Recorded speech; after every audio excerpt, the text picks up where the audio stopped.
I'm gonna show you how to make the best chocolate chip cookies ever, and they're healthy, they're delicious, they don't take long, they're literally like 10-minute cookies. So I'm gonna show you my ingredients.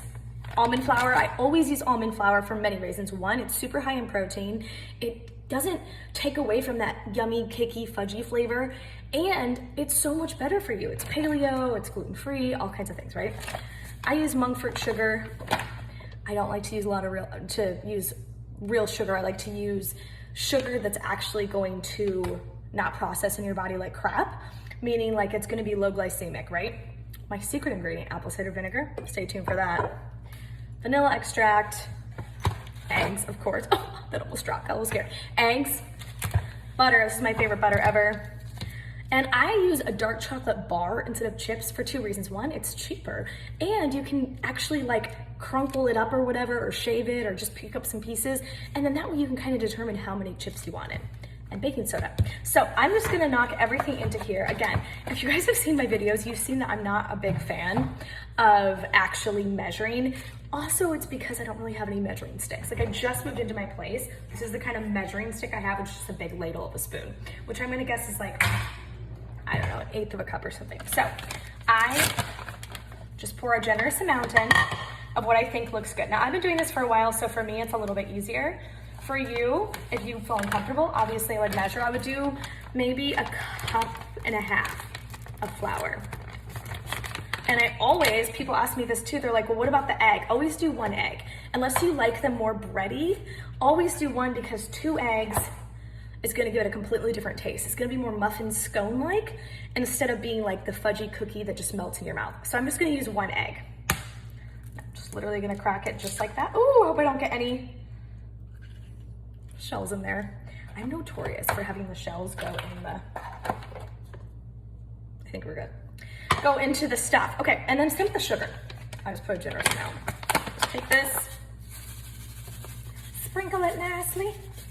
Now, I use less than the regular amount of sugar for 2 reasons. One, it's a sweetener. It's made with erythritol, which is a little bit healthier for you than stevia. It's low glycemic, 0 sugar, 0 carbs. It's keto friendly, and it has, if you're not used to it, I don't want to say an aftertaste, but that's, for lack of a better word, it is kind of an aftertaste.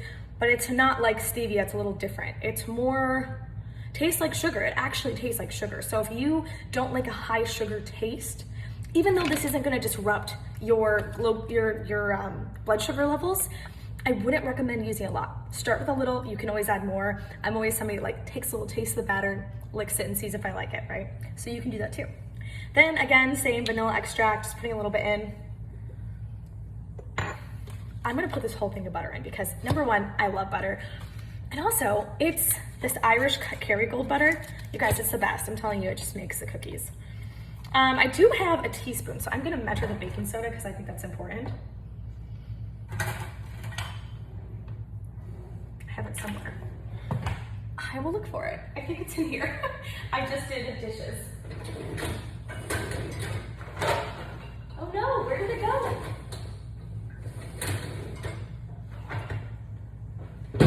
That's super weird, I just had it. Okay, well, whatever. All right, we're just gonna keep going. So I'm gonna put a little bit in. Something that you probably shouldn't do is not measure the baking soda.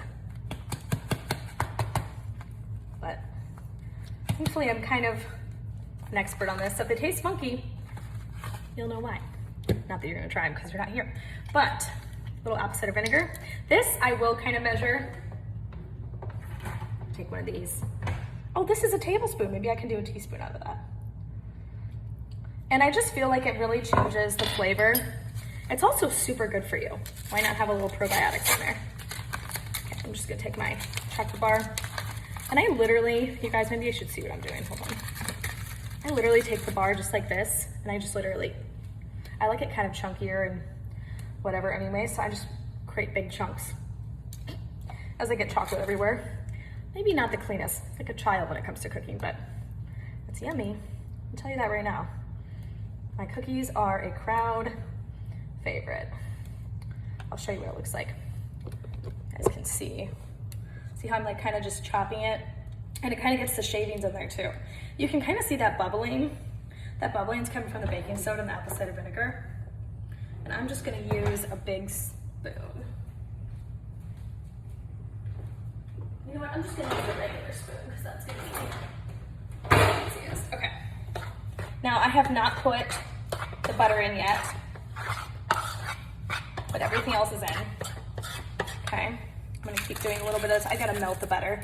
I also you can always substitute it for coconut oil. I'm a huge fan of coconut oil too. Oop, don't want that.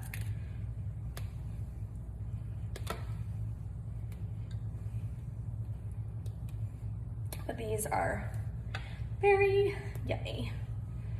I'm not gonna be disappointed. Promise you that. Okay, I'm gonna melt the butter. Be right back.